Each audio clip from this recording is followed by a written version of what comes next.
Hello everybody. स्वागत है आपका अपने यूट्यूब चैनल पे लीगल प्रसाद। आज का हम टॉपिक देखने वाले हैं एडमिनिस्ट्रेशन ऑफ बॉम्बे के बारे में। पिछले लेक्चर में हमने देखा था फर्स्ट पीरियड। आज हम देखने वाले हैं सेकंड पीरियड 1684 टू 1690।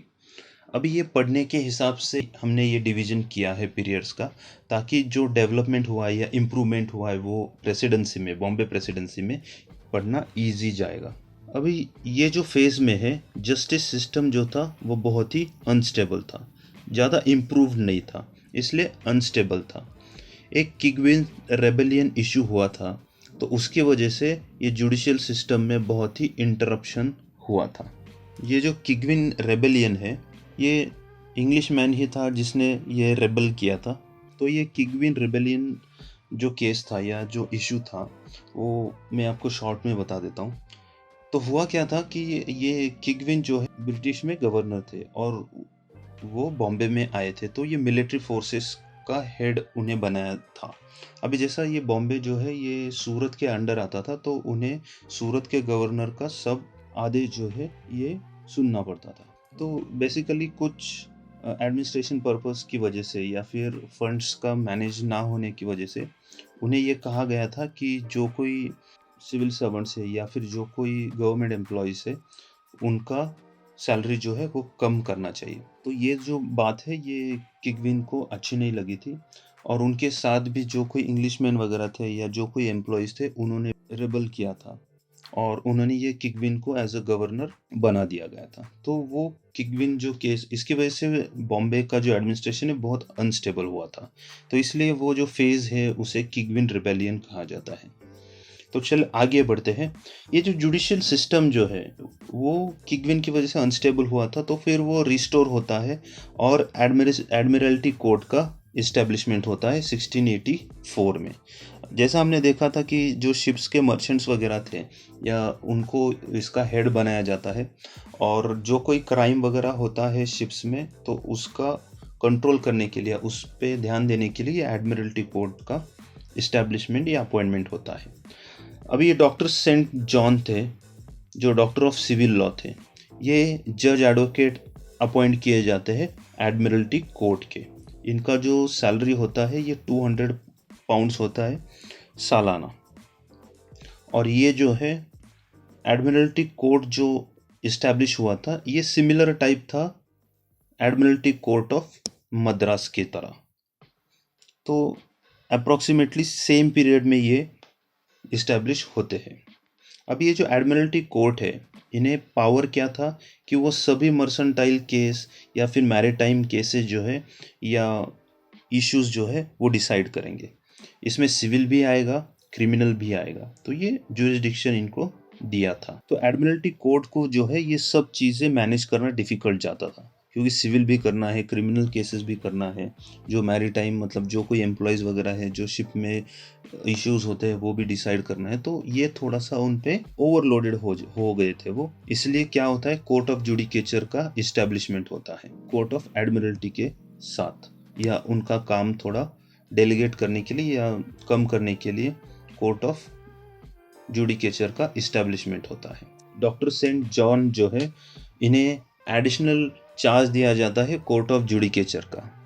ये जो सेंट जॉन है, ये लॉ के नॉलेजेबल पर्सन थे, तो इनका हमेशा ये प्रयास होता था कि उनको जुडिशियरी जो है वो इंडिपेंडेंट चाहिए।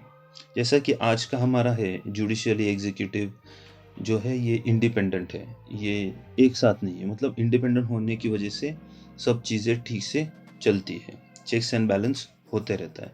तो इसलिए ये जो डॉक्टर सेंट जॉन है, इनका हमेशा प्रयास होता था कि ये जुडिशियरी जो है इंडिपेंडेंट होना चाहिए, क्योंकि गवर्नर और गवर्नर एंड काउंसिल जो है और ये जो जुडिशियरी है, इन दोनों में हमेशा कॉन्फ्लिक्ट देखने को मिला है, क्योंकि हर एक को अपना पोजीशन जो है वो डोमिनेंट पोजीशन पे चाहिए था।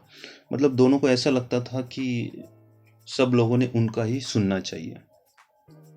तो ये सब चीज़ें उन दिनों होती थी। ये जो सेंट जॉन है, ये प्योर और इम्पार्शियल जस्टिस के लिए जाने जाते थे।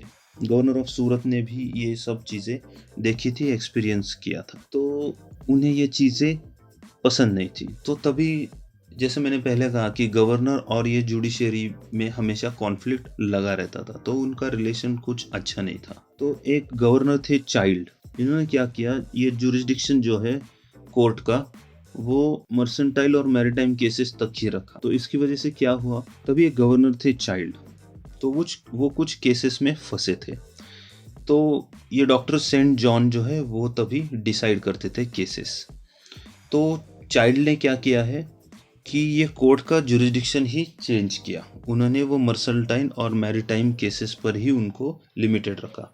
तो उसके वजह से ये जो डॉक्टर जॉन थे, उन्हें ये चाइल्ड का केसेस जो है वो ट्राई करने के लिए जुरिस्डिक्शन, तो ये चाइल्ड ने क्या किया, जुरिस्डिक्शन चेंज करने की वजह से डॉक्टर जॉन जो है उनके केस डिसाइड नहीं कर पाए या फिर ट्राई नहीं कर पाए। और डॉक्टर जॉन और चाइल्ड के भी कॉन्फ्लिक्ट्स हुए थे।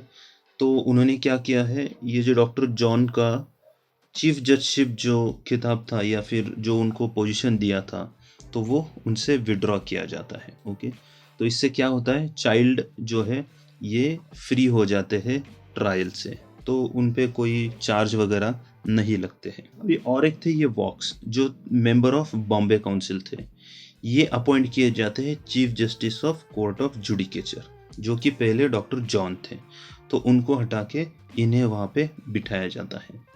अभी ये जो डॉक्टर जॉन है, ये वॉक्स का अपॉइंटमेंट को चैलेंज करते हैं, और जो सेक्रेटरी ऑफ स्टेट है वहाँ के, उनको वो एप्लीकेशन देते हैं ताकि ये वॉक्स का जो अपॉइंटमेंट हुआ है वो कैंसिल करें।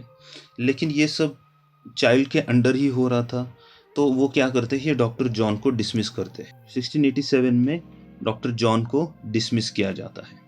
अब ये सर जे वीबॉर्न जो है, ये डेप्यूटी गवर्नर अपॉइंट किए जाते हैं। जज एडवोकेट की पोजीशन पे इनका अपॉइंटमेंट होता है। 1688 में जो वॉक्स है, ये जो है वीबॉर्न को उनकी जगह देते हैं, और 1690 तक वो वहाँ पे रहते हैं। अभी 1691 में क्या होता है, एक सिद्दी याकूब जो एडमिरल है एम्परर के, तो वो ये बॉम्बे पे अटैक करते हैं।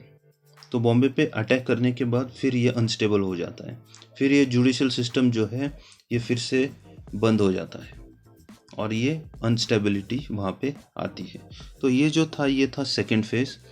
तो आगे का फेज़ जो है वो हम आगे के लेक्चर में देखेंगे। तब तक के लिए धन्यवाद। जय हिंद।